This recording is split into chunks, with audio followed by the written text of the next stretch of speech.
kindly, and I like your movie. Well, thank you very much. Which is a happy coincidence. Loved it. It was awesome. Yeah, Economic, environmental impact in these troubled times. excuse me? Kidding. You're so much fun. You know what? I think our interview's gonna last about 2 seconds. I know. Whoa. So this movie it's such a heartwarmer. I cried 3 times during the course of it. I don't believe you've ever cried in your life. Well, you know, it's a cruel and hard world being me, but I like to lie. It's completely true. So you brought tears to my eyes. Now tell me about this character coming into yourself. Obviously, since it's not a physical manifestation of yourself, how did you find him sort of embodying you as you voiced him, if he did at all?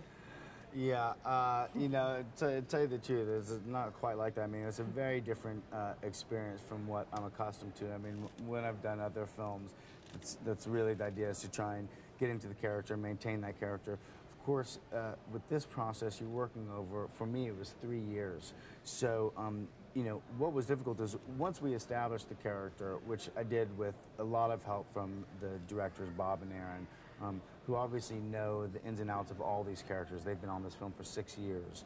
And so for me, what was difficult was maintaining the character, because I would do a session, leave, I'd go and do another film, go to England, make a film, come back, and they say we're going for another session. So it always took me like 45 minutes to get back into the swing of things.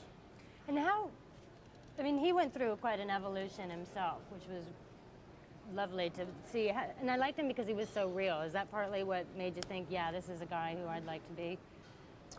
As to why I decided to play the part?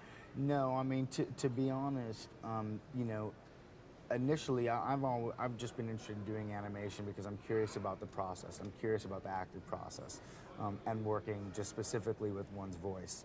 And that was really, it's really what interested me most in doing this film. What did you learn about yourself and your voice? Absolutely nothing. Yeah, came out cold. These things happen. They do. And besides enjoying themselves when people see this film, what do you hope that people glean from it when they walk out of the cinema? Thank you. We're done.